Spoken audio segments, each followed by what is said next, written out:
I'm Brian Fowler, president of Blind Creek Resources Limited, listed on the TSX Venture Exchange, ticker symbol BCK.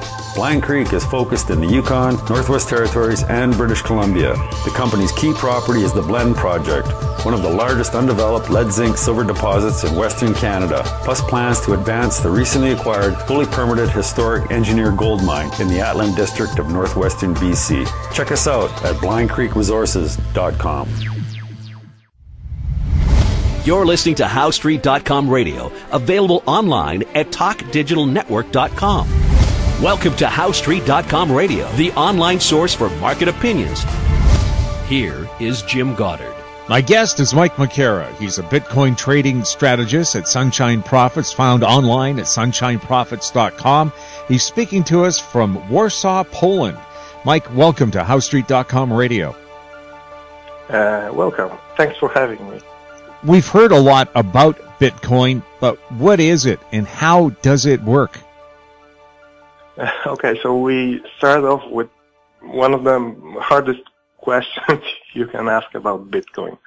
Because with Bitcoin, it is a bit like with, say, Facebook or Google or the Internet in its early days. It's easy to know when you see it, but it's quite hard to describe what it is.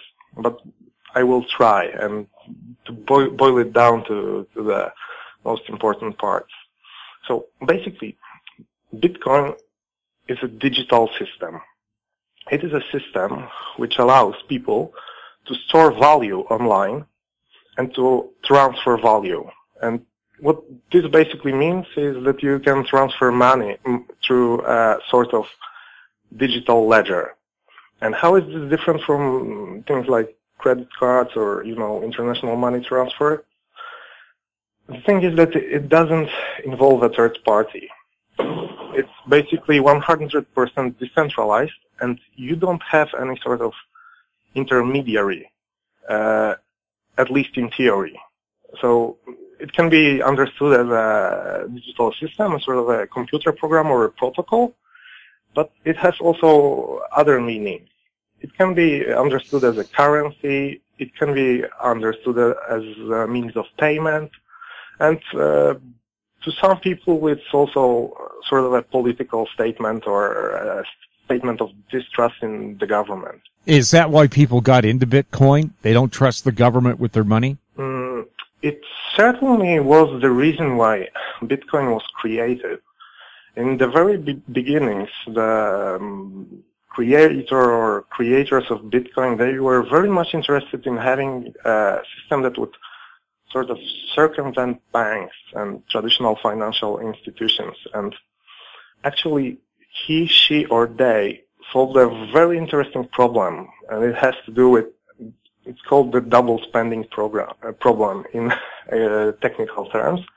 And what it does, it allows you to confirm payments, just like with a bank, but without a bank. And this is, to a non-technical person like me, it's a bit magical, but this is what it does. And out of this distrust towards the government, towards financial institutions, banks, out of this sort of thinking, came the idea to create a decentralized system without the intervention of the government, without banks. This is why it was created, and this is also the reason why a lot of people are interested in it. This is the reason why it got a lot of attention in its early days among the cryptographic community.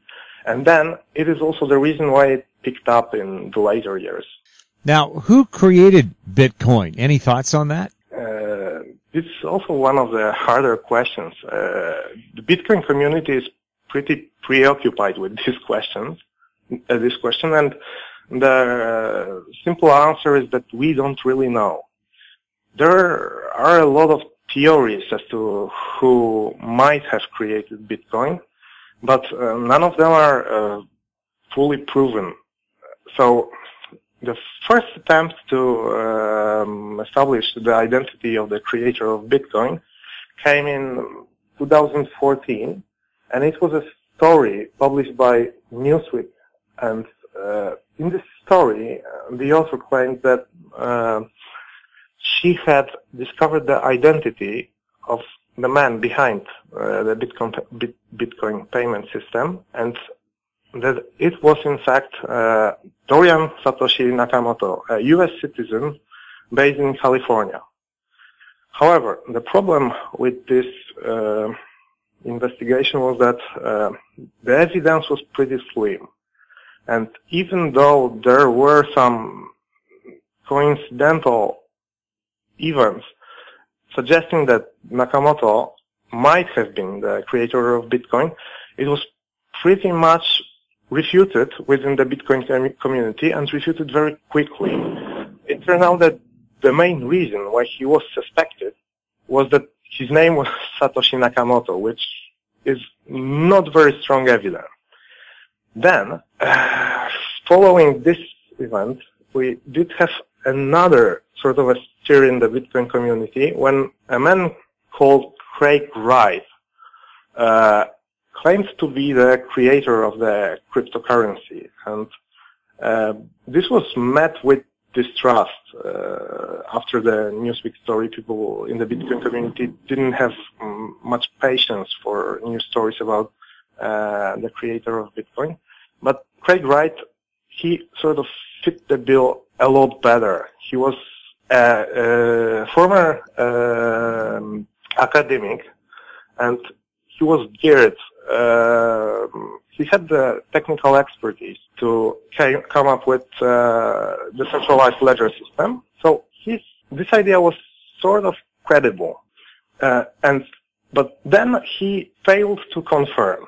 So he basically didn't speak on the matter for some time, and afterwards, suddenly, he announced that he was, in fact, the creator of Bitcoin, and was immediately asked to provide some sort of proof. And with Bitcoin, it's relatively straightforward to provide proof that you are the creator, because you're able to spend coins that were mined at the very beginning of the existence of the whole protocol. So this is basically the fact that you can move all the Bitcoins around, and not many people can do that.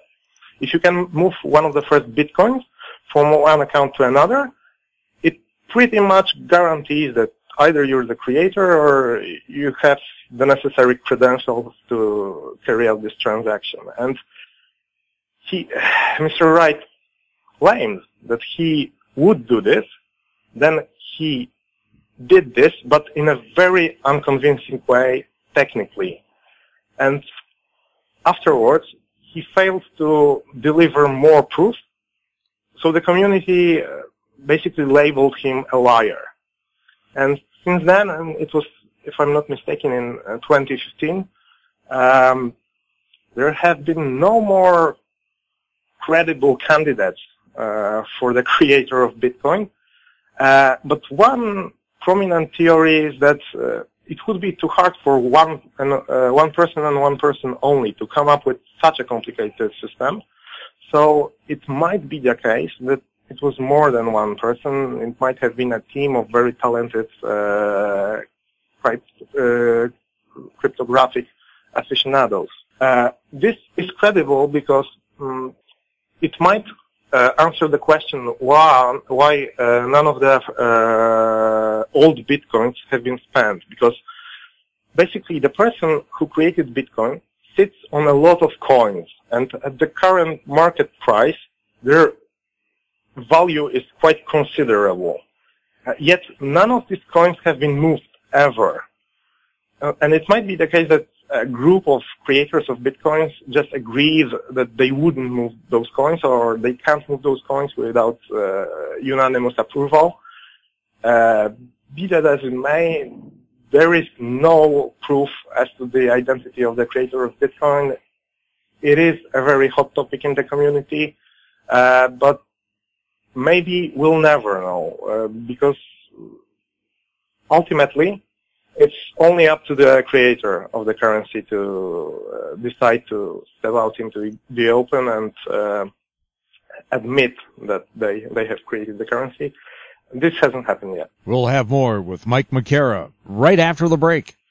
Aben Resources Limited is a gold exploration company with significant projects in British Columbia, Saskatchewan, and the Yukon. Trading on the TSX Venture Exchange, symbol ABN, and the pink symbol ABN AF. surrounded by world-class gold deposits and mines. Avon's 23,000 hectares Forest Kerr Gold Project is located in the heart of the Golden Triangle in northwestern BC. For more information, visit us at avonresources.com.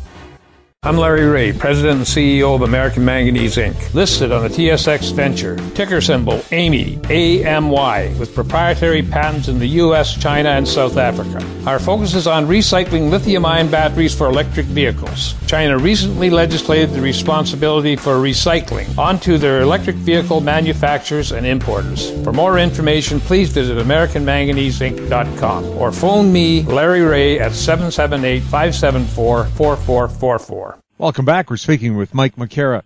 Mike, to be able to buy Bitcoin, do you have to set up an online account? This is actually slightly complicated technically, and the short answer would be that for most people interested in Bitcoin, yes, you would have to set up an online account. You would have to set up an account with a firm which is a Bitcoin wallet provider. And a Bitcoin wallet is basically a program which allows you to store and move your Bitcoins. So it's basically as simple as that. But for this to be easy and sort of streamlined, you would have to entrust your credentials to your sort of unique Bitcoin address and your password to a third party. And then you have to link your regular bank account to this new Bitcoin account, move some money from your regular account to this account, and then it all works almost like an online bank account. How anonymous can you be when setting up an account? This really depends on the level of technical expertise you're comfortable with. And for most people, me included, it's easiest to set up a Bitcoin account using a third-party provider like Coinbase in the US or any other Bitcoin wallet provider. And this means that you link your regular bank accounts to this new Bitcoin account, and you're not anonymous at all. And this is because basically, in order to be legal in the States or in most jurisdictions, you have to have some sort of confirmation of your identity before setting up an account. So, on the most basic level, you're not anonymous at all. It is very easy to find out who you are, where the money comes from, how much you spent. It's almost the same as with your regular bank account. If you're more technically savvy, it is possible to set up a Bitcoin wallet not using a third party, but this is not suitable for most people because it requires a lot of storage room, a lot of hard drive space, but also the use of programs such as Soar, which mask your identity, and this is not really practical. So it's only if you're really, really concerned with your privacy, with your anonymity, you're actually able to set up a Bitcoin account that's anonymous. But even then, Bitcoin is just like any other online transaction. It is pretty easy to follow through different sort of nooks and crannies in the system. There are ways to make Bitcoin transactions more anonymous. There are called, for example, Bitcoin tumblers, where you mix up your transactions with transactions of other users and then distribute them in sort of different directions. But all of this is relatively complicated, and it's not foolproof, and you're never 100% anonymous. How long does it take to complete a purchase of Bitcoin online? In the last couple of weeks, it would take up to 15 minutes. So it's quite a long time, and this is mainly because of the fact that at the beginning of 2017, Bitcoin has sort of it's a technical hurdle. It has to do with the capacity of the network.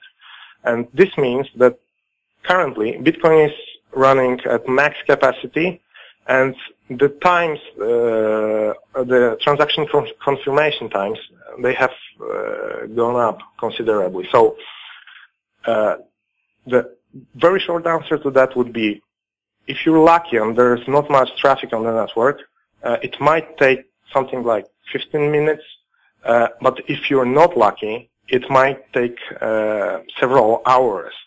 And in the last few weeks, the average time was somewhere around 50 minutes. So this makes the system not very practical for everyday use. But if you want to transfer money abroad, this is still quicker than using a traditional money transfer. How long does it take to complete a sale of Bitcoin online? Same thing? It's basically the same. There's no difference because the confirmation process, it's the same, and the system doesn't really make a distinction between buying or selling. We've heard people predicting a Bitcoin is going to be worth $1 million. What's your thoughts on that? So I would be very cautious about such claims. And the answer to that is certainly it is possible, but, is it probable? One answer is, who would have thought that Bitcoin could go from $60 to $3,000? It is theoretically possible for Bitcoin to go to $1 million.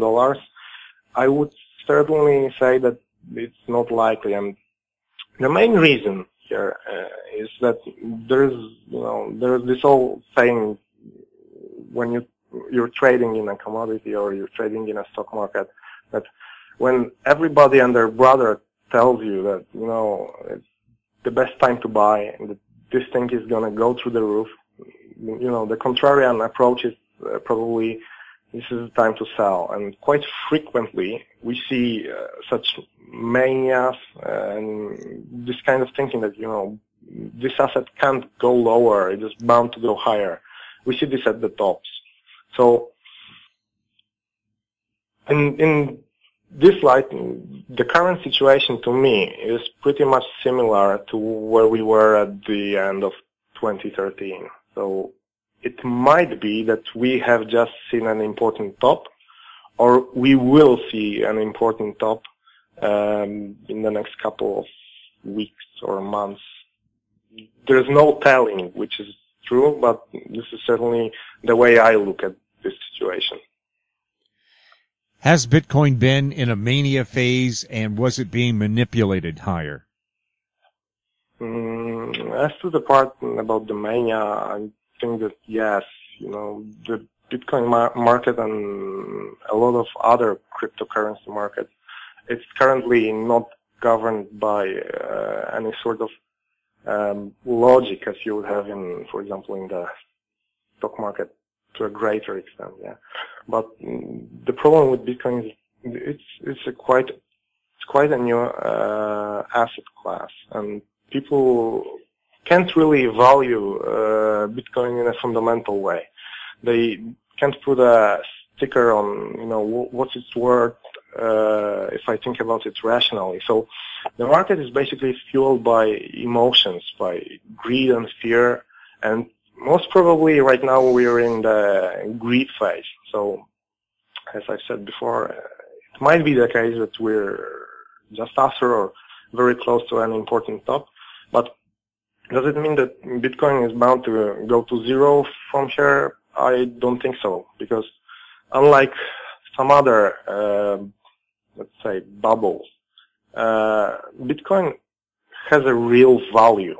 So it solves a problem of sort of frictionless payments, maybe not in an ideal way, but it certainly is a good starting point to move forward to create a system that is of payments that are more seamless, so to say. Is Bitcoin a thinly traded market, and can a number of people sell Bitcoin without a negative effect on the market? Okay, so the total capitalization of the Bitcoin market currently stands at around $42 billion. Compared to other asset markets, this is pretty thin. Can you sell in the market without affecting the price? Yes, you can, because not everybody sells as much. And 42 billion, this is enough liquidity for you to complete transactions without a hitch, if you're not moving a lot of money. And if your idea is, I just want to move like 10,000 bucks or the equivalent in other currencies, this shouldn't be a problem. And it shouldn't be a problem, especially if your sort of time horizon is pretty short term. So if you're thinking, I'm buying Bitcoin now, I'm moving my Bitcoins to a different wallet, and then I'm converting them to US dollars, the euro, any other fiat currency, it shouldn't be a problem. But the other part about Bitcoin being manipulated, it sort of ties into that. And any huge order in the order of magnitude of $100 million more, this certainly can move the market, and there is potential for the market to be manipulated. In recent months, I don't think that we have seen anything like that, but back in 2013 and 2014, right before the debacle of the now infamous Mt. Gox exchange, there were patterns suggesting that something fishy was going on around the exchange, and that there were trading bots, and their trading activity was pretty suspicious. They generated streams of steady revenues. They rarely lost any money on their transactions, and they definitely didn't look like normal human transactions. Right now, we're not seeing anything like that. At least I'm not aware of anything like that, and so I would conclude that there's no evidence of Bitcoin being manipulated higher or lower or anything like that. But if you look at different cryptocurrencies, we have very recently, last week, seen a flash crash in Ethereum. Ethereum is a different digital currency, basically based on the same protocol as Bitcoin with slight modifications. And the currency Ethereum saw its value go from $300 to 5 cents in a matter of hours. And afterwards, it's rebounded back to levels from before the crash. And this certainly looked like either a fat finger order, but you don't have large financial institutions in the market, so it might as well have been manipulation. But there's no proof of that. We'll have more with Mike McAra right after this. I'm Douglas Mason, President and CEO of Rainy Mountain Royalty Corp., RMO on the TSX Venture Exchange. Rainy Mountain's Brunswick property is located in the Rideout Shear Zone in Ontario. With grab samples running as high as 32 grams per ton gold, a drill program will commence this spring to test the numerous targets located by recent groundwork. For more information, visit our website, rmroyalty.com. Keep informed. Receive our weekly recap of thought-provoking articles, podcasts, and radio delivered to your inbox for free. Sign up for the HowStreet.com weekly recap on our homepage, HowStreet.com. Welcome back. We're chatting with Mike McAra. Mike, is it true most of the Bitcoin transactions have involved China? This was historically true up until 6 months ago. Basically, 2 years back or even 1 year back, roughly 1995 or at some periods, during some periods, up to 98% of all Bitcoin transactions were carried out using exchanges based in China.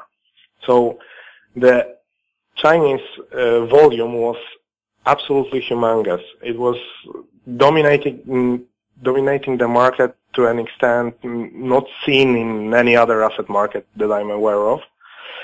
But quite recently, back in January this year, the Chinese regulator, basically the Chinese central bank, PBOC, they decided to clamp down on Bitcoin exchanges, and they sort of issued a set of guidelines which required those exchanges to introduce a number of unfavorable measures, such as halting withdrawals, introducing trading fees, and following this development, we saw the share of Chinese transactions go down from 98% of all the transactions in the Bitcoin market to down to roughly 10-20%. So this was a pretty major change, and it sort of turned the market upside down in terms of volume in a matter of 6 months.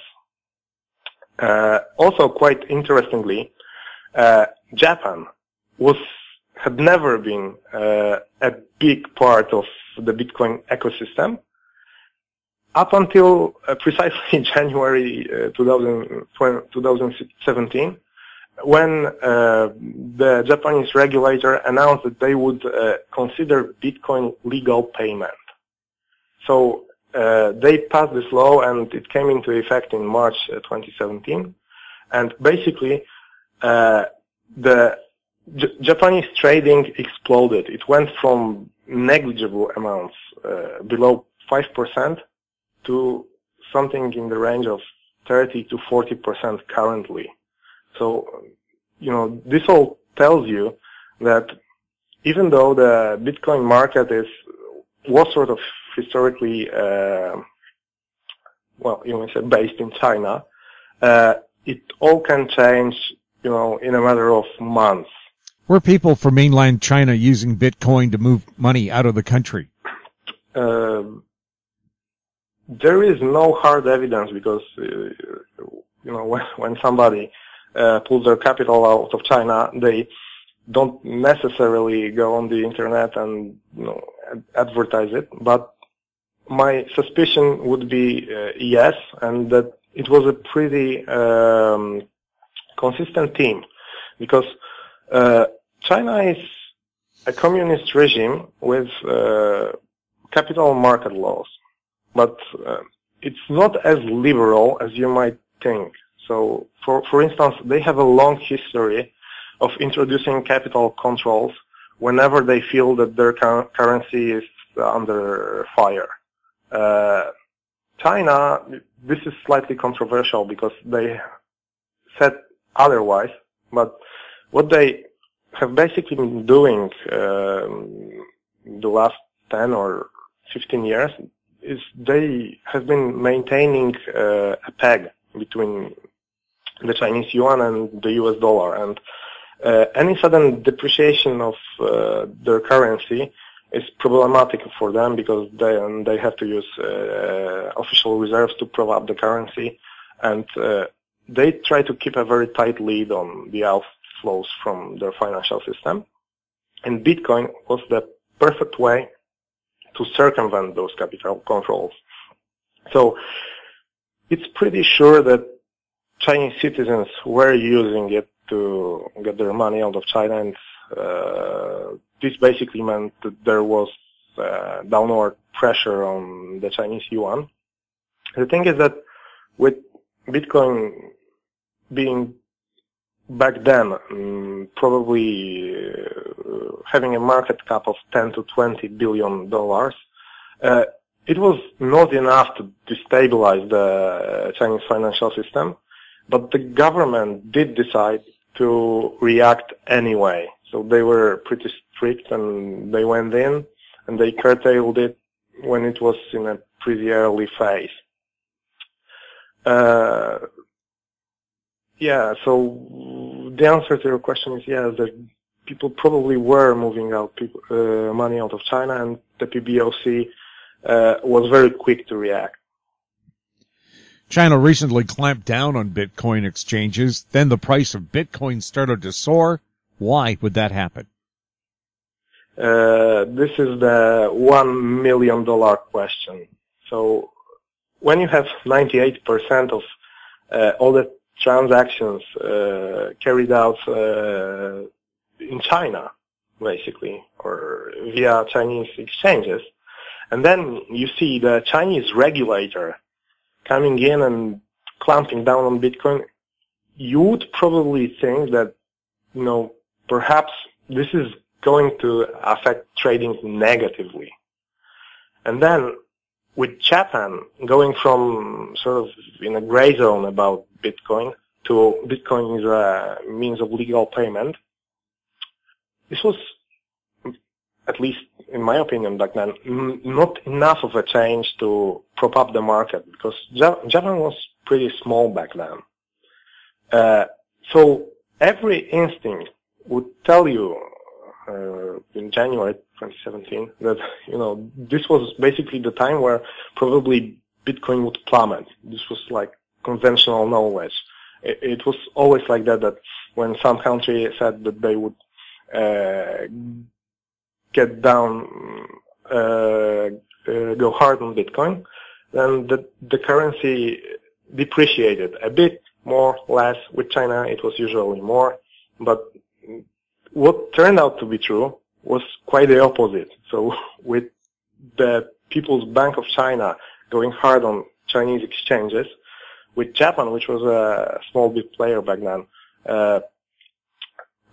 changing its law, allowing Bitcoin to be traded as 100% legally, and without any sort of gray zone, without any legal uncertainties, it turned out that for whatever reason, in this environment which was fundamentally bearish, Bitcoin turned out to do something completely opposite, and it went through the roof from January to recently appreciated in the order of 300%.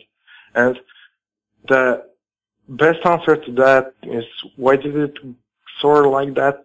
Nobody knows. But like I said earlier, the market is not governed by any sort of logic, as you would call logic, as you define logic in a usual way. So it probably has more to do with the enthusiasm that Japan was going from a gray legal zone to Bitcoin 100% legal. This enthusiasm might have been the trigger, and then more and more people jumped on the bandwagon, and Bitcoin appreciated. So this is, in retrospect, this is how I see the situation evolve, but is it 100% true? No one knows. Have governments tried to take any actions against Bitcoin, or are they likely to? The answer is yes. Governments have historically issued statements on Bitcoin ranging from it's legal to it's completely illegal, it's banned. And one example of the latter is, for example, is Russia. They pretty much outlawed Bitcoin at one point in time, but then quite recently they have reversed their stance, and now they're actually quite close to Japan. And most countries have not made a very clear stand on what they think Bitcoin is, whether it's legal, whether it's not legal. They haven't regulated it in the classic sense. In some jurisdictions, you have more comprehensive rules. In others, you basically have no rules, and the whole legal situation is quite uncertain. But my sense is that in the next couple of years, maybe in the next 10 years, Bitcoin is going to be regulated. It's not that the governments will want to completely ban it, completely outlaw it. They will want to keep an eye on how the whole system is evolving. So just like we have pretty stringent regulations on money transmitters, I would expect Bitcoin and Bitcoin exchanges to be sort of in the focus of government, to be in the focus of the SEC or perhaps some other regulatory authority. And the way I see it is as Bitcoin matures, we'll see more and more regulation, but it does not necessarily mean that the currency is going to be stifled. It just means that there will be more rules, and they will probably tend to prevent situations like the massive blow-up of the Mt. Gox exchange, which happened in Japan in 2014. Is Bitcoin the currency of choice for criminals?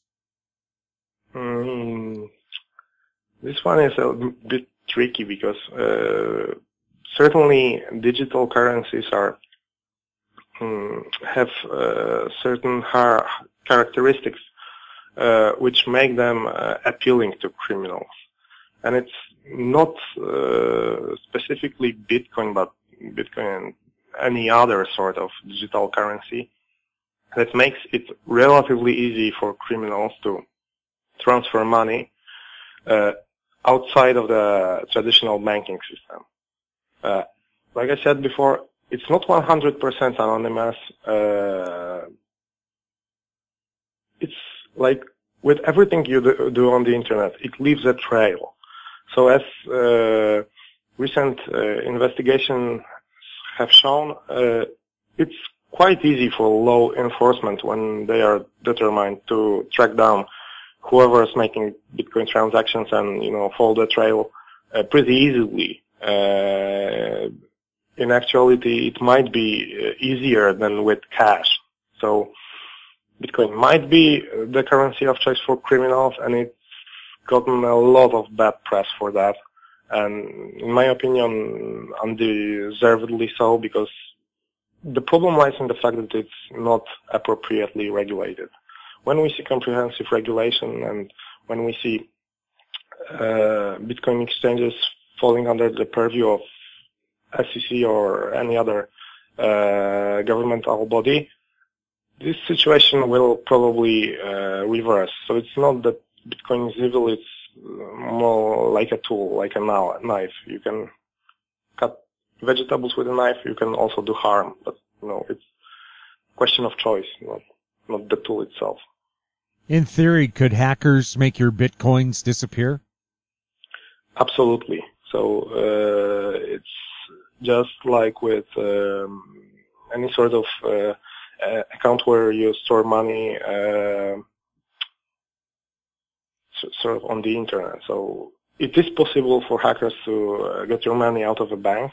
It would be really hard for them to do so. And in the same way, it is possible for hackers to get your money out of your Bitcoin account. And it generally is easier for them to do so than it would be at a bank. And this is because large exchanges and large entities handling Bitcoin are pretty secure. But it frequently is that Bitcoin users are not so secure with their wallets, with their computers, and so whenever individuals are trying to access Bitcoin, it is generally easier for hackers to get hold of their private keys and siphon Bitcoins away. I would say that it's more so than with the banks. This is because of the fact that the system is not mature enough. And whenever you're using a small exchange, or whenever you're using a private wallet, or particularly if you in any way show your Bitcoin address to somebody else, like your credit card, your password, and this has happened, you can lose everything in your account. So basically, you have to be really careful. If you're using a large provider of Bitcoin financial services, then probably the risk is close to that which you would have if you had your money at the bank, but it's definitely not negligible. How many cryptocurrencies exist today? It's really hard to tell, but probably more than 900 and possibly in excess of 1,000. It's really hard to count them because basically any skillful programmer can come up with their own version of the Bitcoin protocol. Are there any barriers to stop anyone from creating their own cryptocurrency? The only barrier I can think of is your own technological expertise and your knowledge. So if you're knowledgeable about computer science and algorithms, you read the original Bitcoin paper, which is up on the internet for everyone to see. You can create your Bitcoin currency, and people have created a lot of Bitcoin currencies, some of them with really funny names like Dogcoin, and just for fun, in effect. But out of these Bitcoin currencies, out of these digital currencies, only a handful have gathered enough users to be considered pretty substantial. And apart from Bitcoin, I would mention Litecoin, Ether, and probably Ripple. So yes, anybody can come up with their own version of Bitcoin. They can extend it, they can change it, they can introduce various improvements to the protocol, and we have seen that happen. And sometimes these sort of improvements are really interesting, like was the case with Ether. So there is no barriers other than your own skills. Do you think cryptocurrencies are here to stay, or are they the modern equivalent of tulips? My idea is that they serve the purpose. So they allow you to transfer money, but not only money. The basic idea behind cryptocurrencies is that you can transfer value. So you might actually think of cryptocurrencies as a way to ensure that transactions come through. And if you sell your house, you can confirm this transaction via a Bitcoin-based ledger system. And it's the same for any other sort of contract between two or more parties. Ether, which is based on the Bitcoin protocol but with an extension known as smart contracts, can allow you to program transactions in your own way. So for instance, if you have a kid and you would like to leave them a monthly allowance in a specified amount, you can do it via the Ether network. And it's relatively simple if you have a bit of technical expertise, and I'm sure that people in the community are working to make it even more accessible. In the same way, cryptocurrencies can be used to structure any sort of transaction.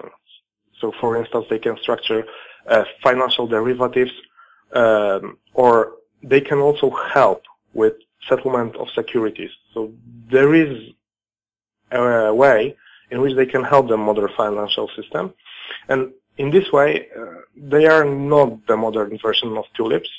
But having said that, you have to remember that Bitcoin has gone up a lot. So it's hitting the headlines, it's in the mainstream media. It wouldn't be surprising to see a sort of profound correction from here. Would it go to zero? Right now, I don't think so, but no one can be sure. So I definitely, this is my opinion, but I definitely would not allocate a significant part of your portfolio to Bitcoin if you're inclined to trade it. Probably only a moderate part. And the most important way in Bitcoin is of use for the investors is perhaps not lies not in the fact that it has gone up this much, but it is not correlated to other asset classes. So it's not correlated to stocks, it's not correlated to commodities, it's not correlated to bonds. And in today's world, it's really hard to find something which is not correlated to anything else. And if you are able to find something like that, and if you're able to determine the even short-term prospects for this instrument, and then include it in your portfolio in a minor way, so it's only a small part, in a very conservative approach, then it can overall improve your risk-to-reward characteristics. So I would say that this is one of the major improvements it allows investors. Would you rather hold Bitcoin or cash, and why? This is pretty much linked with what I just said, and it's that I don't really have a preference in one over another. So I think that probably, to hold cash, it means to allow inflation to eat away at your portfolio, which is probably not ideal. We haven't seen much inflation recently, but there's nothing to say that this situation will last forever. So cash doesn't yield. So in this way, probably cash is, it's an important part for liquidity reasons. You should have some, to pay your mortgage, to pay for your basic expenses, just to keep some powder dry in case specific market opportunity arises. But cash is not king right now. At least I do think so. With Bitcoin, I would hold a bit of it, definitely not more than 5% of your overall portfolio. And again, this is, my opinion. Anybody who's seriously considering investing in Bitcoin should do their own research, possibly consult their financial advisor, and get comfortable with the idea of cryptocurrencies. If they're not, then maybe they should wait till they are, or don't do it. But if they are, then Bitcoin can provide benefits of diversification. And also, if you look at Bitcoin or other cryptocurrencies, when a move happens in them, it can be of pretty extreme magnitude. So, had you invested in Bitcoin when it was at $200 and then went to 2,000, it's a pretty sizable return. And even if Bitcoin is a very small part of your portfolio, then it can give you a large bang for your buck. And for this specific reason, I think that it has a part in a well-diversified portfolio, and I don't have preference one over another merely because of the fact that cash is not yielding or Bitcoin is a new technological idea. I rather try to look at it from a portfolio perspective. Would you rather hold Bitcoin or gold, and why? I would hold both. And the reasons for Bitcoin it's not correlated with anything. If you're able to identify the beginning of a big move and ride this move, it can give you a lot of return. Obviously, it's also very risky, but as a small part of your portfolio, it can improve your returns. And for pretty much the same reasons, gold is also interesting. But also, gold historically has been,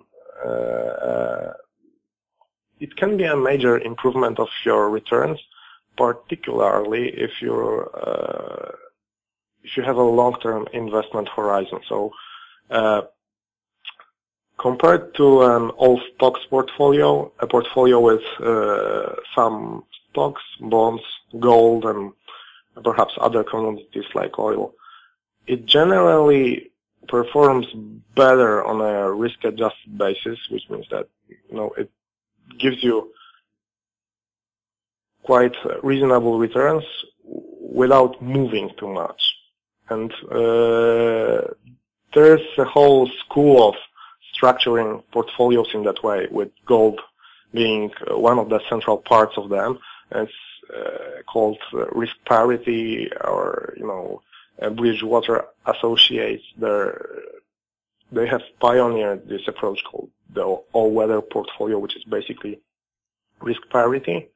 And this means that, you can be even agnostic as to whether gold is gonna soar in times of financial turbulence, or whether gold is undervalued, overvalued.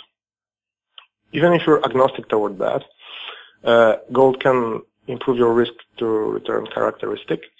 And if you're not agnostic to whether gold is going up or down, then it is even more interesting from that perspective. Have any major banks or governments adopted Bitcoin as a currency? As for the governments, no, and I would not expect them to adopt Bitcoin as a currency anytime soon, possibly never. Japan came as close as a government can come to accepting Bitcoin as a currency, because they designated Bitcoin legal means of payment, which means that it's just like any other foreign currency within the financial system. But it's not like they're gonna accept Bitcoin with all the digital system, and they're gonna move towards a digitally controlled currency. I would not expect governments to do that, because quite obviously the governments and central banks also, they would like to sort of keep a handle on what's going on in the economy. And with Bitcoin, it's pretty much impossible to have any sort of monetary policy in the sense that we have it right now. So for this one, no, I don't think that governments are going to jump on the Bitcoin bandwagon. As for the banks, they have not accepted Bitcoin, but many banks, if not most major banks, are working on Bitcoin-based solutions. And the pattern here is that they don't do it on their own. They usually either partner up with startups or fund them, and then they sort of leave them the space to play around with the Bitcoin protocol. But this is not Bitcoin itself, it's rather the underlying technology. And building upon this technology, these startups come with solutions which are usually deployed internally. We haven't really seen such major projects being deployed and unveiled for the customers, but I would expect them to emerge in the next couple of years. Can Bitcoin be shorted? Yes, it can, but this is perhaps even more risky than trading Bitcoin itself, because Bitcoin is quite volatile. It can go from $200 to $3,000 in a couple of months, and we also remember that it went from over $1,000 to around $200, which can also be painful. And the way to short Bitcoin is to use Bitcoin derivative, so basically a Bitcoin futures contract. The problem with that is that when you sort of register with an exchange that offers such contracts, you're not really trading Bitcoin. You're trading a derivative contract, and this is not the same. So basically, the difference is that if the exchange you're trading on goes bankrupt, then you're left without your Bitcoins, either, in a long or short position. And the other thing is that using futures for trading Bitcoin means that you can use leverage. And to lever an instrument which is so volatile, this can be pretty risky. So if you short Bitcoin, please absolutely be sure what you're doing. I would certainly not recommend shorting Bitcoin to an average investor, because Bitcoin is really volatile, and adding leverage to that is probably generally not the best idea. But if you know what you're doing and you're doing it on a small scale, then it definitely is possible to short Bitcoin. I wouldn't base your trading strategy on that. Is Bitcoin a Ponzi scheme? No, most certainly not. Ponzi schemes are generally frauds where somebody asks investors for their money and then promises them unreasonably high returns. So, for example, 10, 20, 30, 40, 50% a year, and they claim that this is without any risk. And there's no such thing as a free lunch, and there's basically not a trade without risk in financial markets. So you should be wary of any sort of investment scheme where it's purportedly without risk. And Bitcoin is not like that. Bitcoin is traded in the markets, and you can see its price fluctuate. You can see it go up and down. The volatility can sometimes be dangerous, but this is also what creates the opportunity for outsized returns. And it is as far from a Ponzi scheme, and as you would say, as any sort of currency is. And Bitcoin is generally, it is considered quite risky. And with Ponzi schemes, it's on the surface, they look very, very safe. So, for example, the scheme of Bernie Madoff, you had returns close to 20% a year for 20 years in a row, and this is nearly impossible in the market. When you look at Bitcoin, it's nothing like that. So no, Bitcoin is not a Ponzi scheme. What do you see ahead for Bitcoin? This is, I would sort of divide it up into two parts. The first one would be for the short term, and my idea right now is that we are after a major all-time high. Bitcoin has corrected a bit, and it has tested several resistance levels, support levels. So without having them broken in a confirmed way. So right now, it might just be the case that we're on the cusp of yet another move higher. And I would certainly not be surprised if Bitcoin went up some more and even possibly go through the all-time high, close to $3,000. So if we see a move to 3,100, 3,200, it would certainly not surprise me.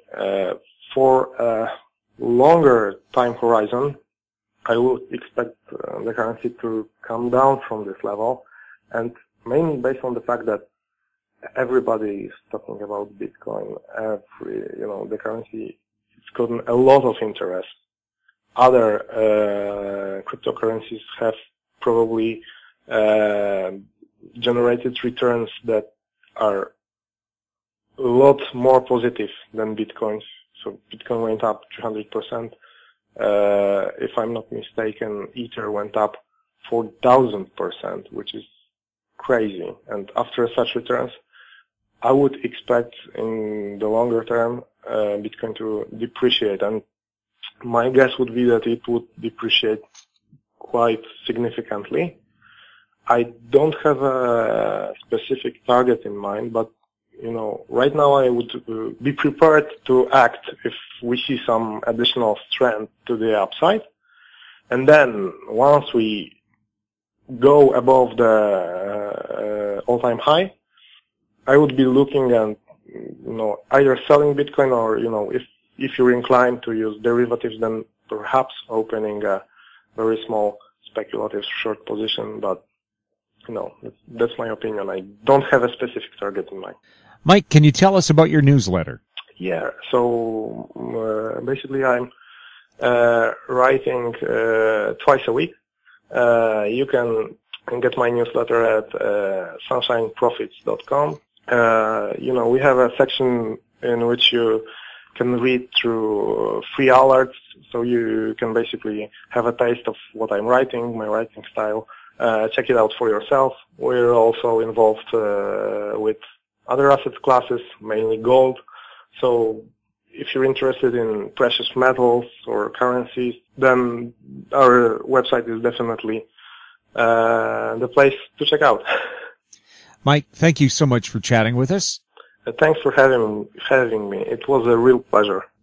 My guest has been Mike McAra, Bitcoin trading strategist at sunshineprofits.com. He was speaking to us from Warsaw, Poland. You're listening to HowStreet.com radio. Find us on Twitter at TalkDigitalNet. Our popular YouTube channel is Talk Digital Network. Questions for the show or our guests can be sent to info@HowStreet.com. I'm Jim Goddard. Thanks for listening. Comments made on HowStreet.com radio are an expression of opinion only and should not be construed in any matter whatsoever as recommendations to buy or sell any financial instrument at any time. Available online at TalkDigitalNetwork.com. HowStreet.com radio is a production of HowStreet Media Incorporated.